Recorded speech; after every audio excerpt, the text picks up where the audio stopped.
I never imagined my life would take me to a small town in Vermont, but here I was, 32 years old, newly married, and trying to fit into a life that wasn't quite mine.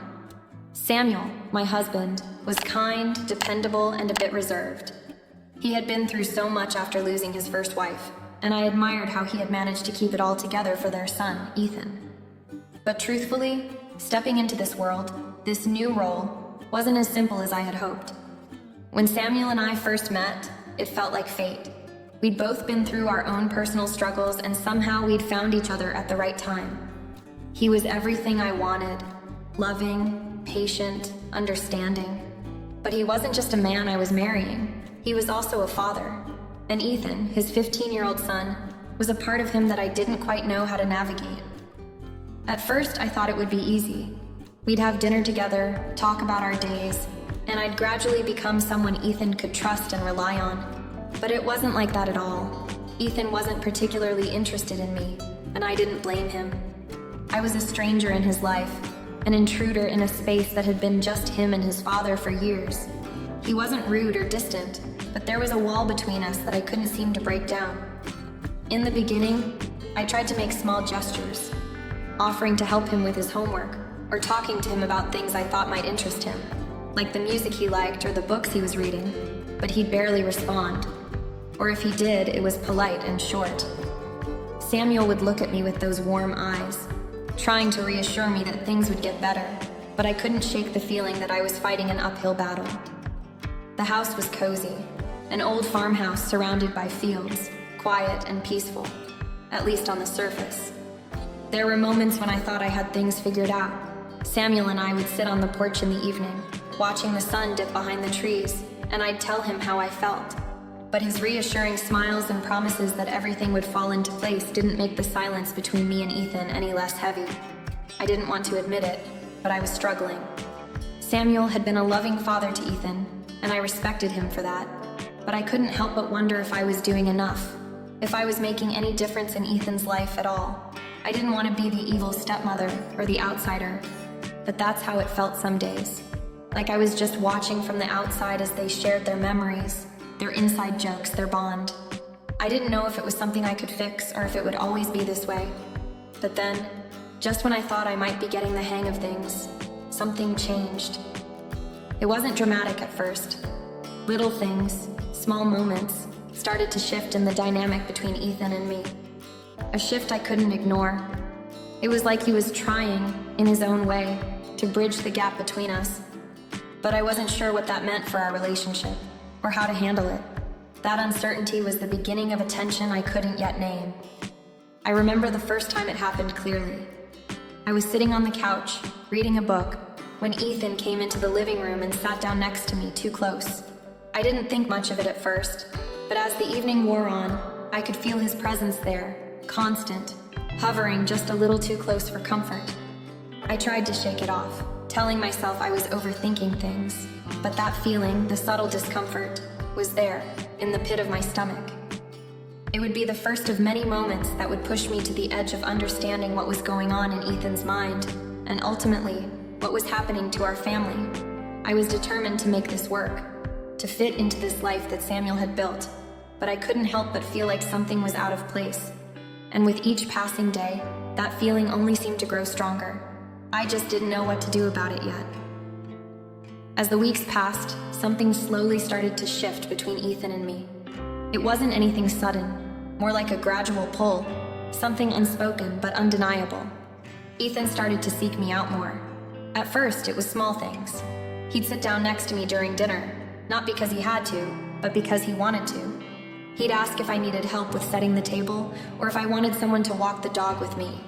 These little acts of kindness weren't necessarily out of the ordinary, but they felt different now, more intentional, like he was reaching out in a way that I hadn't noticed before.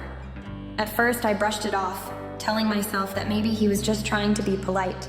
Maybe he was just adjusting to me being around. But as time went on, it became clearer that Ethan was opening up to me in a way he hadn't done before. We started having small conversations here and there, about his schoolwork, about things going on in his life. He wasn't exactly the talkative type, but when he did speak, it felt like he was trusting me with little pieces of his world. I started to see a side of him that was more vulnerable, more willing to share his thoughts and feelings, even if it was just a glimpse. I remember one afternoon Samuel was out running errands, and Ethan and I were sitting together in the living room, the silence between us comfortable, for once. Ethan had brought up a new project he was working on for school, and for the first time in months, he seemed genuinely interested in what I had to say. I had always known he was a quiet kid, but there was a depth to his personality that he was only just beginning to show me. As we talked about his interests and the things he cared about, I found myself genuinely invested in what he was saying. I felt a warmth growing inside me, a sense of connection with this boy who had once felt like a stranger in my home. There was something about those moments, those quiet, unexpected moments, when he looked at me with that shy, unsure smile, as if he was testing the waters to see if I would meet him halfway. And I did. I made an effort to encourage him, to offer advice when I could, but also to give him space when he needed it. I didn't want to push him too hard. After all, this wasn't just about me trying to be a good stepmother. It was about him learning to trust me and, in his own way, finding his place in our family. One evening, we were sitting in the kitchen, both of us absent-mindedly chopping vegetables for dinner. It was one of those rare moments where the world outside felt still, and we were just two people, quietly existing in the same space. Ethan mentioned that he was struggling with a particular class at school, and for the first time, he seemed open about it, about the pressure he was feeling. He looked at me a little unsure of himself, almost as if he was waiting for my reaction. I could see it in his eyes. He wasn't just asking for help with his homework. He was asking for support, for someone to believe in him. And without thinking, I told him I was proud of how hard he was working, that I knew he could get through it. It wasn't much, but in that moment, I saw something shift in him, something that felt like trust, like he was finally beginning to see me not just as Samuel's wife, but as someone who genuinely cared about him, who wanted the best for him. And for me, that was a breakthrough. I started to realize that this quiet connection, this understanding between us, was something I'd been craving without even knowing it. I'd been so caught up in trying to fit into this role of the perfect stepmother that I hadn't allowed myself to simply be with Ethan, to just let the bond form naturally without pressure. It wasn't perfect, and it wasn't always easy, but it felt like the beginning of something real, a relationship that was built on more than just obligation or duty. There was still a long way to go, and I knew that, but in those quiet moments, I felt a glimmer of hope that maybe, just maybe, this family, this complicated, imperfect family, was starting to come together in a way I hadn't expected. As the weeks passed, something began to shift again, but this time it was different. At first, I tried to ignore it. At least I tried to pretend it wasn't happening. But Ethan started to linger around me more than I was used to. It wasn't just the casual moments, like when he would sit with me at the dinner table or offer to help around the house. This felt different. There were times when I would be sitting on the couch reading or working on something, and I'd feel his presence next to me, closer than what felt normal. He wouldn't say much, just sit there quietly, his gaze often on me, though I could sense he wasn't looking at me the way a son looks at a stepmother. It was subtle, but it made me uncomfortable. Sometimes after dinner he'd linger at the table, tapping his fingers on the wood, as if waiting for something. If I was doing the dishes, he'd pop up beside me, asking if I needed help, or if he could hand me something even though I hadn't asked. There was a strange intensity in the way he did these things, like he was trying to be there without saying anything directly. I noticed how he would try to position himself in my line of sight, always making sure our eyes met, whether it was a fleeting glance or a longer stare. There were moments when I'd be in the kitchen, preparing lunch or doing something else, and I could feel Ethan standing just outside the doorway, almost waiting for permission to step in. I'd turn to ask him if he needed something, and he'd just say, "I was just seeing what you were up to," before he'd casually walk away. But it didn't feel casual. It felt like he was waiting for something, like he was testing a boundary I hadn't yet recognized. What unsettled me the most was when we'd talk, and he would throw in little comments that seemed far too personal for a teenager. He'd say things like, "You're really easy to talk to, you know?" Or, "I feel like I can be myself around you." I didn't know how to respond to that, so I just smiled, nodded, and tried to steer the conversation elsewhere. I wasn't sure if it was a reflection of his growing trust in me or something deeper, but either way, it left me feeling exposed, like he was revealing more of himself than he realized, or maybe more than I was ready to see. At first, I dismissed it. After all, teenagers are complicated, right? They go through phases where they seek attention or reassurance, and sometimes they express it in ways that don't quite make sense. But as the days went by, these little moments piled up, and I couldn't shake the growing feeling that something wasn't quite right. It wasn't just about the attention, though that in itself was odd. It was the way it felt. Like Ethan was subtly crossing lines, testing my reactions, seeing how far he could go before I would stop him. I tried to push it to the back of my mind, thinking maybe I was just overthinking things. But the more I thought about it, the more I realized that I had never seen Ethan act like this before. He wasn't the same quiet, reserved boy who kept to himself. There was something different now, a layer to his behavior that felt intentional, and it made me feel more and more uncomfortable each time. It wasn't until one evening, when he followed me into the living room while I was sitting on the couch, and his hand brushed against mine as he handed me the remote control, that I couldn't ignore it anymore. The touch was brief, but it was enough to send a chill through me, something I couldn't quite explain. I looked up at him, his eyes meeting mine with an intensity that caught me off guard. It felt like an unspoken question, one that neither of us was willing to ask aloud, but that hung in the air between us.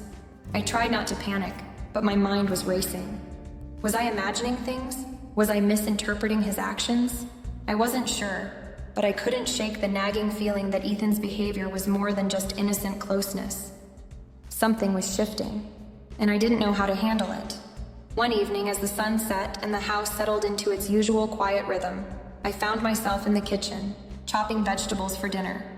The hum of the refrigerator and the soft clinking of the knife on the cutting board were the only sounds that filled the air. I wasn't expecting anything out of the ordinary, but as I turned around, there stood Ethan, standing in the doorway, almost as if he had been waiting for me to notice him. His posture was different, tense but somehow resigned, as if he knew this moment was inevitable. He hesitated for a moment, his hands stuffed deep into his pockets, before he finally spoke. "Leah?" His voice cracked slightly. "There's something I need to tell you." I looked up, my heart suddenly pounding in my chest. I felt an unexpected rush of nerves, the kind of feeling you get when you sense that something is about to change, something that won't be easy to process. My mind was already racing, wondering what could possibly come next. I was ready for anything, or so I thought. Ethan took a deep breath, then said the words that would change everything. I don't know how to say this, but I think I have feelings for you. More than just stepmother feelings. I've tried not to, but it's been hard, and I don't know what to do about it. The words hit me like a brick. It was as if the room had suddenly closed in on me, the space between us narrowing with the weight of what he'd just confessed. I felt my pulse quicken, my mouth dry, and my stomach twist into knots. I never imagined I'd be hearing those words from Ethan, never in a million years. I tried to steady myself, to find some sort of composure, but the shock left me paralyzed for a moment, unable to speak. I took a step back, forcing myself to focus on the here and now.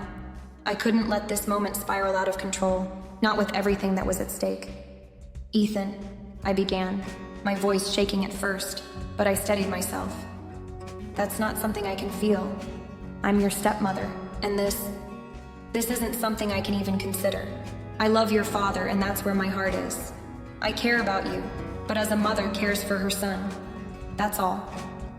The silence between us felt suffocating. I could see the hurt in his eyes, and I hated that I had to be the one to hurt him, but it had to be said. I could see the confusion and frustration on his face, but I knew there was no other choice.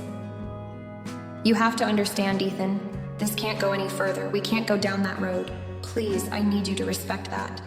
He didn't say anything for a moment, just stood there with his hands still in his pockets, his eyes fixed on the floor. Then, without looking up, he mumbled, "I get it. I'm sorry, I shouldn't have said anything."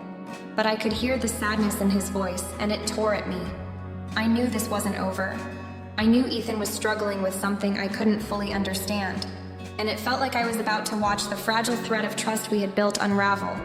I nodded, trying to hold back the tears that threatened to surface. "It's okay," I said softly, though I didn't feel okay at all. "We just need to move forward and put this behind us, for all of our sakes." Ethan didn't respond. He turned away slowly and walked out of the kitchen, leaving me standing there, my heart heavy with a mix of guilt, confusion, and relief. But deep down, I knew this wasn't the end of it. This was just the beginning of something much more complicated, and I wasn't sure how I was going to navigate the road ahead. The days following Ethan's confession were like walking through a thick fog, each step feeling uncertain and heavy. I tried to go on with my routine, helping Samuel with the garden, taking care of the house, and even keeping up with my work, but everything felt off. I couldn't shake the weight of the conversation, the haunting memory of Ethan's words echoing in my mind. "I think I have feelings for you." Every time I replayed that moment, I felt a mix of confusion and fear grip my chest. How could I have let things get so complicated? I was just trying to do what was best for this family, to make this home a place where everyone could feel safe and loved. But now everything felt fragile, like the slightest wrong move would break the whole thing apart. I didn't know if I should tell Samuel. I wrestled with the idea every night as I lay awake, staring at the ceiling. What if I told him, and he didn't believe me? What if he thought I was making it all up, exaggerating things out of some misplaced sense of guilt or fear? The last thing I wanted was to create more tension between us, especially when Samuel was already carrying the weight of so much loss. I had never wanted to be the cause of more pain for him, but how could I keep this to myself? I wasn't sure what I could even say to him. How could I explain to Samuel that his son, his only child, had developed feelings for me that went far beyond the role of a stepmother? It felt impossible to navigate. I didn't want to betray Ethan either, but I also knew that I couldn't live with the constant fear of what might happen next, of what was silently brewing beneath the surface. Every time I saw Ethan now, the tension between us was palpable. He would try to engage with me as if everything was normal, asking me about the chores or sitting with me on the couch, but the air was thick with unspoken words. I could feel his gaze lingering just a little too long, a little too intense, and I could feel my own discomfort growing by the day. Every smile, every laugh, felt like a mask that neither of us could hold on to for much longer. The worst part was that I didn't know how to help him. I could see that he was struggling, but I didn't know what I was supposed to do. Was it my job to fix this? Was it even fixable? And yet, every time I thought I could move past it, every time I tried to push the feeling of unease away, it would creep right back in. I spent a lot of time questioning myself, my actions, my choices. Had I done something to lead him on? Had I been too kind, too warm, when I should have been setting more rigid boundaries? I wanted to believe that I hadn't done anything wrong, that this wasn't my fault. But the self-doubt lingered, gnawing at me. The truth was, I didn't know what to do. I had no clear answers. I only knew that something had changed, and the fragile peace that had once existed in our home now felt like it was slipping through my fingers, no matter how hard I tried to hold on. I couldn't stop thinking about how to fix this, how to make things right again, or if things could ever be the same. The more I thought about it, the more I realized I was losing control over a situation that felt too big for me to handle alone. I had to make a decision. The question was, what was the right one? The days that followed were filled with a strange tension that I couldn't shake, despite my best efforts. Ethan kept to himself mostly, retreating into his room, and I focused on maintaining a sense of normalcy around the house. Samuel, thankfully, seemed to have no idea that anything was amiss, and I did my best to keep it that way. But there was a knot in my stomach that I couldn't ignore. Every time I walked past Ethan's room, every time I made eye contact with him at dinner, that knot tightened, and I felt the weight of everything we were all avoiding. Then one afternoon, as I was standing at the kitchen counter, peeling potatoes for dinner, I heard the soft creak of the door behind me. I didn't have to turn around to know it was him. Ethan was standing there, awkwardly shifting from one foot to the other, his hands shoved deep in the pockets of his hoodie.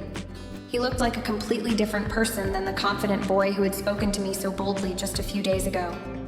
Now, he looked smaller, more vulnerable, like he was carrying some invisible burden that he didn't know how to set down. I took a slow breath, setting the potato peeler down and wiping my hands on the towel. The air felt thick, charged, as though he was about to say something that would either break us apart or give us the chance to rebuild. My heart was pounding, and I tried to steady my breath, not wanting to show him how deeply his actions had affected me. "Leah," he began, his voice quieter than I'd ever heard it. I need to talk to you about what happened." I nodded, bracing myself for what was coming. "Okay," I replied, keeping my voice steady even though I could feel the tension rising inside me. "What is it?" Ethan stepped forward, but not too close, as though afraid of crossing some invisible line between us. He looked down at his shoes for a moment. His face flushed, then finally met my eyes. "I just want to say I'm really sorry. I never meant to make you feel uncomfortable. I didn't realize how out of line I was. I was going through a lot, and I guess I didn't know how to handle it. I thought it was something more, and I shouldn't have said what I did." His words were soft, but filled with a sincerity that I couldn't ignore. There was a raw honesty to his apology that made me feel both grateful and heartbroken at the same time. I knew he was struggling, and it wasn't just the situation with me that was weighing him down, but the fact that he had the courage to admit his mistake, to face the awkwardness that had formed between us, left me momentarily speechless. I couldn't help but feel a wave of compassion for him, mixed with a lingering sense of discomfort. "I didn't mean to cause problems," he continued, his voice almost breaking now. I don't know what I was thinking. I've been feeling so confused, and I guess I let it get the best of me. I'm sorry. I don't want to make things worse. I just want things to go back to normal." I stood there for a moment, processing his words. I could see the sincerity in his eyes, the regret, and I believed him. I really did. But the situation was far from normal, and it wasn't something we could simply sweep under the rug. It wasn't that easy.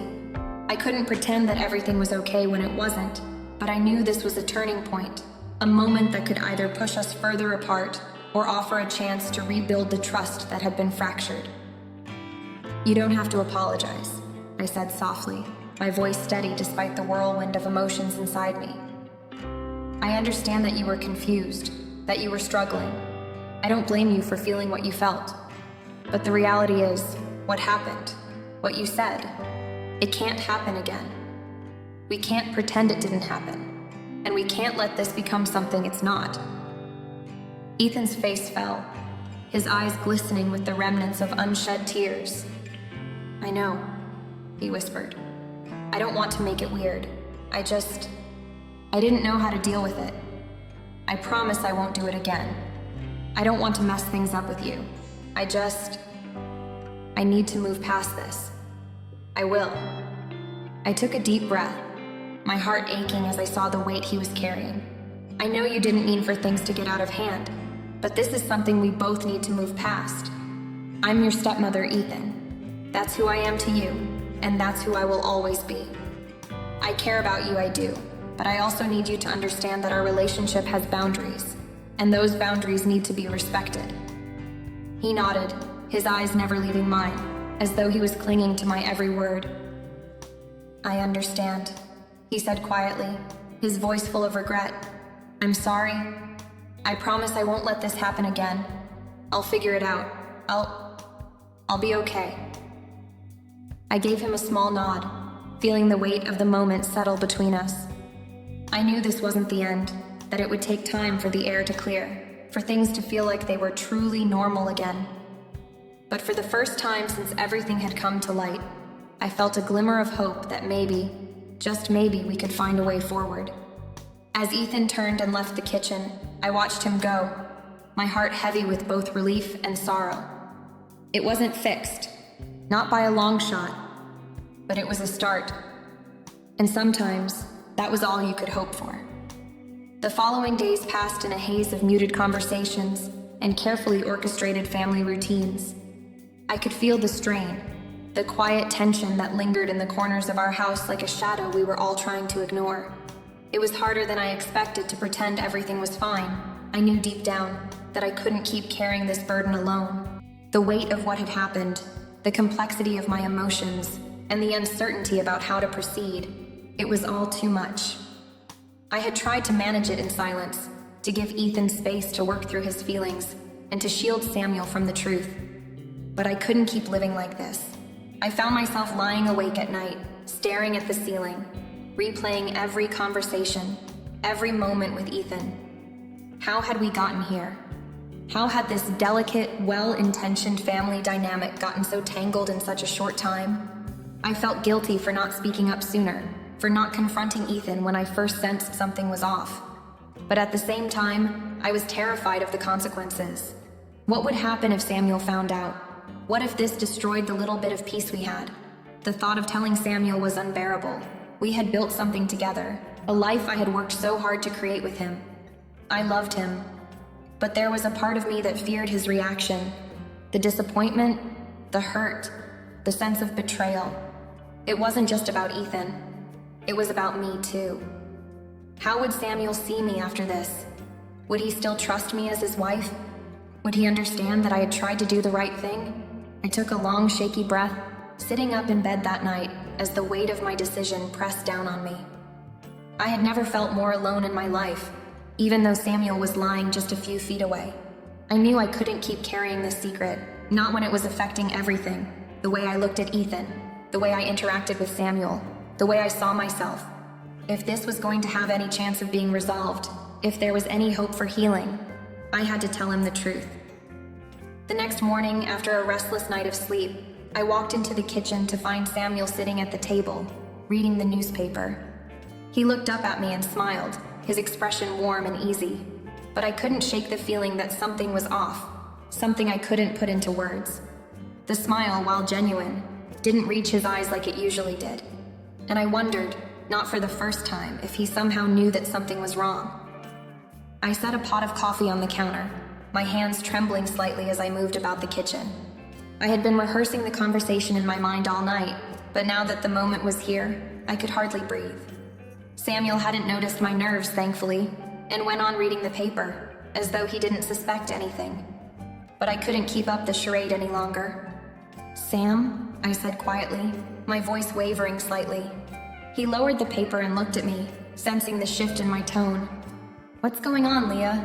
You seem different." He put the paper down completely and focused all his attention on me, concern flickering across his face. I took another deep breath and sat across from him. "There's something I need to tell you. Something about Ethan." His brow furrowed, and for a moment, I saw a flicker of worry pass across his face. He didn't interrupt, didn't ask questions, but his eyes were filled with quiet concern. It was clear that whatever I was about to say was weighing on him already. "Ethan, he's been acting strange," I started, my voice low. "And I didn't want to tell you. I thought I could handle it. I thought it would pass on its own, but it hasn't. I've been struggling with this for a while now." I paused, trying to gather the courage to say the next part, the part that I was most afraid of. "Ethan, he confessed to me that he has feelings for me, more than just the relationship of a stepmother and stepson." Samuel's face froze. For a moment, I thought he hadn't heard me correctly, but the shocked look in his eyes told me he had. The silence between us was deafening, heavy, as if the words I had just spoken were echoing through the house, reverberating in the space we had once considered our home. I continued, the words spilling out faster now, the weight of the truth feeling like a physical burden that I couldn't shake. "I didn't know what to do, Sam. I didn't know how to handle it. I tried to ignore it, to pretend it wasn't happening, but it's been eating at me. I had to tell you. I couldn't keep this from you anymore. You deserve to know the truth." Samuel didn't speak at first. He just stared at me, his expression unreadable. I could feel my heart pounding in my chest, each beat louder than the last. I waited for his reaction, my breath held in anticipation. The silence stretched on, and I wondered if I had made a terrible mistake. Would this tear us apart? Finally, he spoke, his voice softer than I expected. "Leah, I don't know what to say. I can't believe this." He closed his eyes for a moment, running a hand through his hair. "I never imagined something like this could happen. How long has this been going on? Why didn't you tell me sooner?" "I didn't know how," I replied, my voice shaking. "I didn't want to hurt you. I didn't want to make things worse than they already are." Samuel's face softened, though the pain was evident in his eyes. "You should have told me, Leah. I should have known." He reached out and took my hand, holding it gently. "But we'll figure this out. Together. We'll work through this." Tears stung the corners of my eyes, but I held them back. This wasn't easy, and it wasn't going to be. But at least now the truth was out. At least now we could begin to face it, however painful it might be. And somehow, despite the hurt, I felt a glimmer of relief. It wasn't over, not by a long shot.